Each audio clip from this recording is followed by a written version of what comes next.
Imágenes trágicas, tristes, dolorosas, por supuesto, como siempre sucede en toda guerra. Nosotros lo vamos a conversar con María Cinco. Ella es vicepresidenta de la representación ucraniana en la Argentina. Ella está aquí en el piso para conversar con nosotros. ¿Qué tal, María? Bienvenida. Muchas gracias. Buenas tardes. Buenas tardes. Gracias por venir. También lo saludamos a Valery Olefir. Él es exfuncionario de la Embajada de Ucrania en la Argentina y hoy se encuentra en Kiev en este momento. Valery, ¿cómo estás? Aquí Martín Bustamante te saluda. Hola Martín, un placer saludar a ustedes.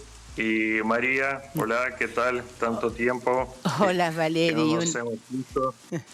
Una alegría verte después de tanto tiempo. Sí, hace mucho que no se veían. Y hace 2 o 3 años que Valery regresó. Regresó a en realidad, Ucrania. hace un año. ¿Cuánto? Hace un año. Ah, un año hace nada un más. año, justo. Ah. O sea, Sí, justo sí, cuando sí. empezó la guerra, Valery. Sí, regresé a Ucrania a fines del año 2021. O sea, vine 30 de diciembre. Claro, justo. Decime, Valery, ahí escuchamos como un ruido de lluvia. ¿Está lloviendo allá? No sé por qué. Nada, quizás tranquilo, por tranquilo, razón era de que- solamente curiosidad. ¿Qué está pasando? Ahora estás en un lugar cerrado, estamos viendo. Contame qué pasó la última hora, si saliste a la calle, qué pasa en el día a día de Kiev.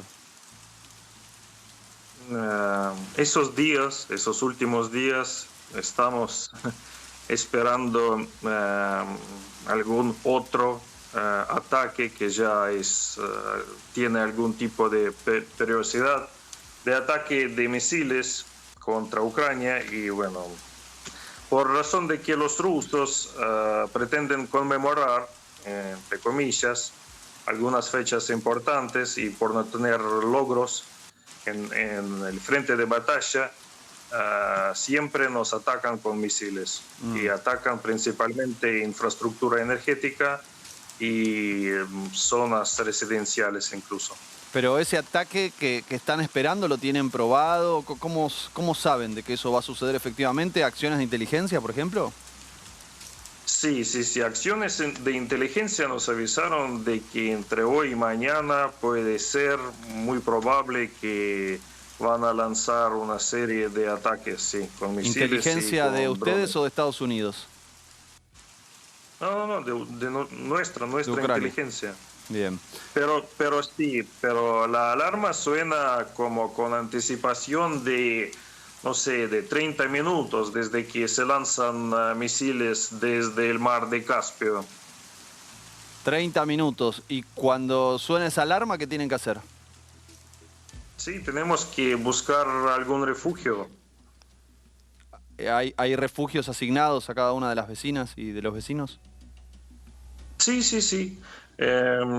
Acá, por ejemplo, tenemos cocheras que están subterráneos y, bueno, para toda la vecindad están como refugiados en las cocheras y a veces en el subte. El subte se considera como un refugio, claro, más seguro. ¿Es una red extensa la de subte de Kiev? Sí, cubre casi toda la ciudad. Claro. Entonces, más o menos a pocas cuadras, casi todos los ciudadanos tienen un lugar a donde ir. Sí. E incluso en los principios de la guerra, y Martín, quería subrayar y agradecer la definición correcta que están usando, que es la guerra. No es el conflicto en Ucrania, como unos pretenden llamarlo, pero es una guerra. Y sí, algunos vivían, por ejemplo, en el subte de Kharkiv. Tengo conocidos que vivían por semanas. ¿Vivían en el subte? Sí. Qué fuerte. Escondiéndose de bombardeos, de ataque, incluso entraron con vehículos blindados, con tanques a la ciudad y no había otra forma de refugiarse sino el subte. A mí me parece muy importante escucharte y la verdad, María, que Claro, uno lo dice, lo cuenta, ahora tenemos algunas placas para mostrar en relación a las consecuencias de la guerra, las repercusiones, pero pasó un año, esto lo contamos muchas veces, no es la primera vez que escuchamos algo así, y no deja de sorprendernos. Vamos a ver, ahí tenemos algunos números, algunas estadísticas, pero quería empezar de esa manera para salir, ¿no?, de la frialdad que tiene el número de las estadísticas. Hay personas detrás de eso, casi 8.000 civiles muertos, de acuerdo al Alto Comisionado de Derechos Humanos de la ONU, de Naciones Unidas. 8 millones de refugiados, 50% de la red eléctrica está dañada. O sea, el 50% de la población en algún sentido está afectado por los cortes de luz, producto de lo que nos decía recién Valery. Están atacando la infraestructura esencial y fundamentalmente aquello que tiene que ver con el suministro de electricidad. Allí vemos también el 30% de las rutas, el 10% de las escuelas derrumbadas y el 6% de los hospitales afectados. La cifra de los refugiados es de ACNUR, de la Agencia para Refugiados que tiene la ONU, las Naciones Unidas, y el resto es información del Banco Mundial. Pero me gustaría, María, que bajemos un poco esto a lo humano, ¿no? A la realidad cotidiana, un poco lo que tratábamos de reconstruir recién con Valery. Bueno, esto realmente, como bien vos decías, no son meras cifras. Detrás de cada una de estas cifras hay personas, hay familias destruidas. Esto de la infraestructura afecta también muchísimo, porque las personas trabaja muy bien Ucrania, apoya, pero hay horas que no tienen conexión, hay horas que no tienen luz, y también esto dificulta la conexión con las familias, con el que está en el frente. Yo me pongo en el lugar de las personas que están en Ucrania, donde tienen un familiar en el frente y que no reciben noticias y que no pueden recibir noticias muy seguido. Esperar ese llamado y no recibir ese llamado, y seguir esperando. Y además esto también tiene una consecuencia psicológica en el que estuvo en el frente, en la familia, el daño más allá de todo el daño material que está haciendo Rusia a Ucrania, más allá de todos los muertos, también hay un daño terrible humano y de relaciones humanas. O sea, esto no es tan sencillo lo que está sufriendo Ucrania por culpa de un dictador, de un criminal de guerra. Ahí vamos a ir a ese lugar, pero en relación al daño, al sufrimiento que vos estás contando, tenemos una placa para explicar aquello que se vincula a los refugiados, a los lugares donde buena parte de la población, un 35% de los hogares de Ucrania fueron abandonados en este contexto. 35%, es un número altísimo. Y bueno, la mayoría de ellos lo hicieron a Rusia. Eso me sorprendió muchísimo, según la información de ACNUR. No. Ahí lo tenemos. La situación de los refugiados, a los más de 8 millones, como lo contábamos recién. Y hay una gran cantidad de refugiados internos. ¿Vos tenés otra información, María? No. A Rusia no hay refugiados, hay raptados. La gente que sale de Ucrania sale de la parte este-oeste a la oeste, o sea, donde no hay tantos misiles, y si no sale al exterior. A Rusia nadie vuelve. No sé si Valery tiene una información distinta que estando... No. ¿Valery? Esa estadística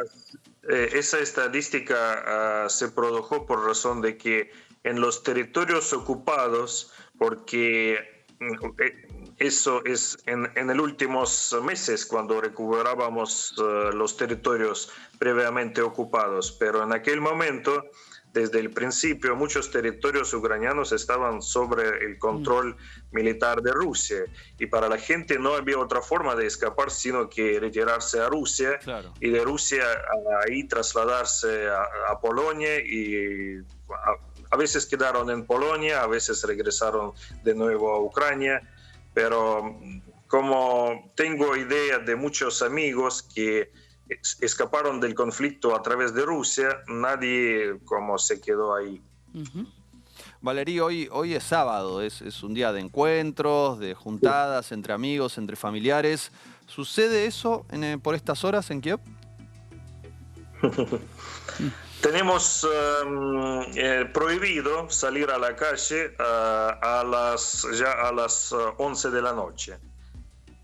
Y por más de eso, tenemos, por ejemplo, actualmente acá tengo solamente amigos, hombres, que están solos acá en el edificio, porque todos tienen sus familias fuera, por lo menos fuera de Kiev, a veces fuera del país. Así que sí, tenemos encuentros y amigos únicos que quedaron. Sí. Vamos a escuchar al embajador de Estados Unidos en Argentina, Mark Stanley, se refirió al año de la guerra en Ucrania. Esto decía.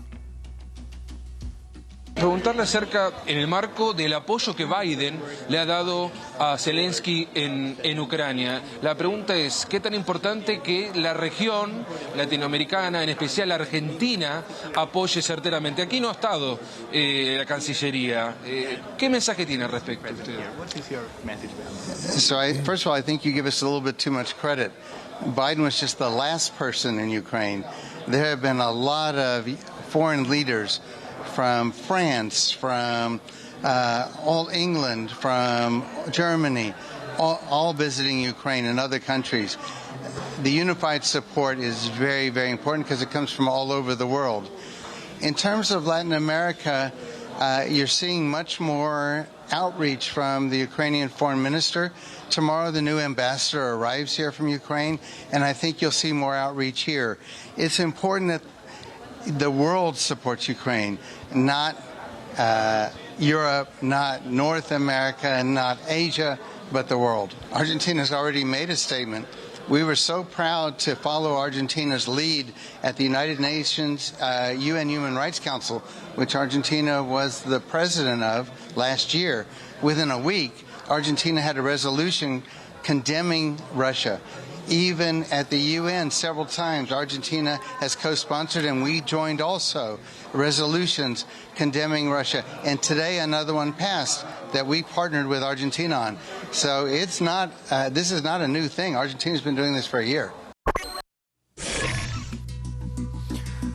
Ahí estamos viendo cómo fue el procedimiento y el avance y luego retroceso de las tropas rusas a principio de la guerra, a la izquierda, y cómo los territorios que están en amarillo se fueron liberando. Todavía hay un porcentaje importante del territorio ucraniano que sigue estando en manos de las tropas rusas. Valerí, ¿te parece, dado tu trabajo aquí en términos diplomáticos en Buenos Aires, alcanza a tu entender lo que está haciendo Argentina? Siempre hay que desear lo máximo para tener lo promedio. Sí, y en aquel momento, pretendiendo vincular más los dos países que son muy parecidos en muchos aspectos, me costaba convencer incluso en Ucrania. No puedo decir que es un camino de ambos lados. Y en términos de conflicto, sí, no puedo mentir, y sí voy a mencionar que me gustaría que la Argentina tome la postura más definida a favor de mi país, porque Argentina acogió un montón de ucranianos que viven ahí, que hicieron mucha influencia en la cultura, en los costumbres. Cada tercero amigo que conocí en Argentina, sí o sí, tuve raíces o amigos ucranianos. Y bueno, en términos de apoyo, sí, estamos agradecidos por tener el apoyo, por lo menos en el foro internacional. Ahí sí se cambió por positivo y bueno, pero siempre hay que desear más. ¿Más sería, por ejemplo, que Argentina envíe armas?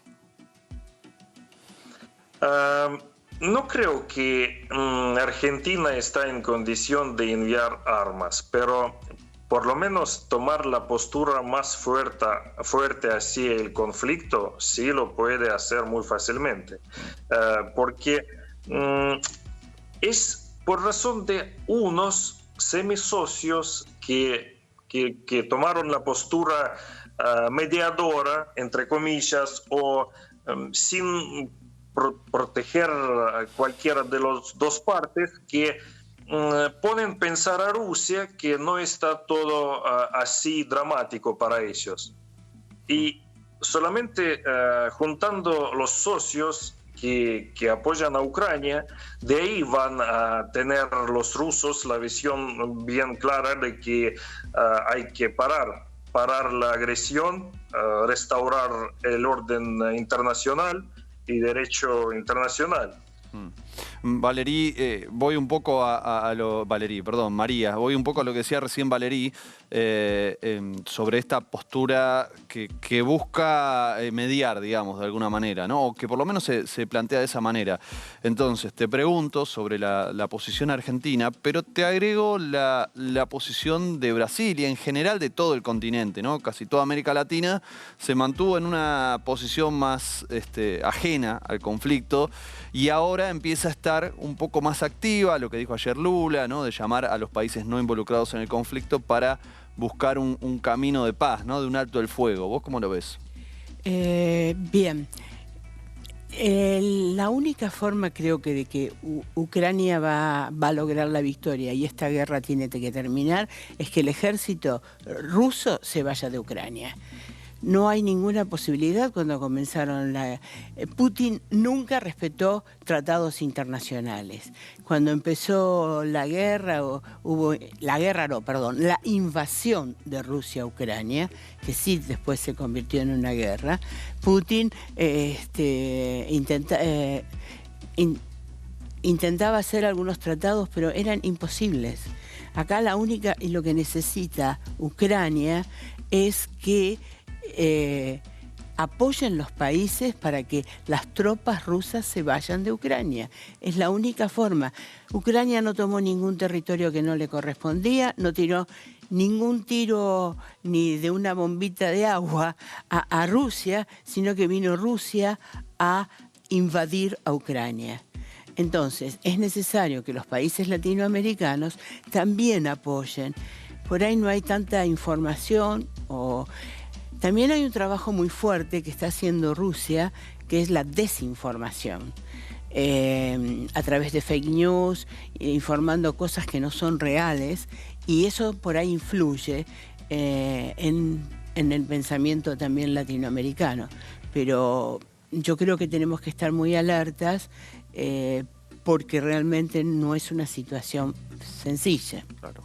Valerí, por supuesto que son el país afectado, son los más perjudicados de este conflicto y uno se pregunta si hay alguna posibilidad de detener este ataque. Recién María decía, bueno, que se retiren las tropas de Rusia.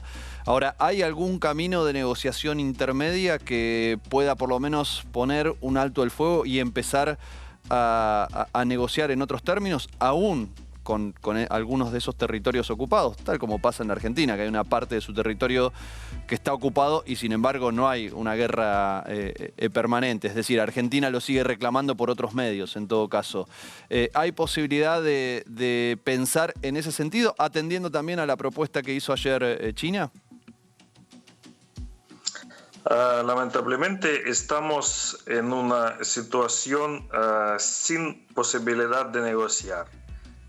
Porque ya tuvimos un precedente en 2014. La guerra en realidad dura desde 2014, sí, cuando nos nos ocuparon de igual forma un parte del territorio. Y en aquel momento no había ningún tipo de respuesta fuerte internacional al respecto. Y por eso ahora, desde hace un año que gozamos nueva ola de invasión.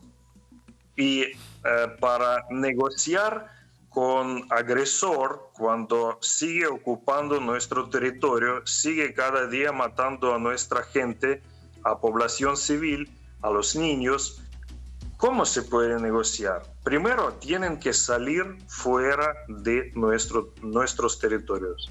Y de ahí sí, podemos, por ejemplo, para mí una etapa bien ilustrativa y un punto de partida, había la resolución recientemente adoptada en la ONU, para nuestro país es como aprobación de un plan de paz de Zelensky, de nuestro presidente. Y paso a paso, pero por lo menos tienen que retirarse de nuestro territorio. Tienen que parar, destruir nuestra infraestructura energética, tienen que parar bombardearnos con misiles y tienen que armar, el mundo civilizado tiene que armar algún mecanismo para proveer restauración de Ucrania, para recuperar todas las pérdidas, todo el daño que sufrimos, y también, no de menor importancia, es castigo de los crímenes de guerra. Valerí, Vale, redondeá, está claro. Adelante, Valerí. Sí, y al respecto, hay muchos mediadores que pretenden organizar algún formato de negociación, pero realmente en ese momento no lo veo posible y factible. Último había propuesto por China, pero en mi humilde opinión no habían pasos concretos, obligaciones concretos de dos partes. Y tenemos que entender que en esa guerra es Rusia que tiene que hacer el primer paso muy significativo. Un vecino que nos robó nuestro territorio tiene que dejar nuestro departamento. Valerí, te agradezco muchísimo, te mando un gran saludo. Por supuesto que es muy importante todo lo que nos estás contando desde allí, desde Kiev, lo que está pasando en detalle, cómo vive un país que está en este momento invadido, que está afectado por una invasión, así que nos parece muy importante poder escucharte, te agradecemos muchísimo. Y María también, desde ya, abrazo grande. Gracias María por venir y por ayudarnos a entender un poco mejor lo que está pasando. Bueno, muchas gracias a vos por invitarnos y poder comentar lo que pasa tanto Valery y yo, lo que realmente pasa en Ucrania. Gracias. Muchas gracias.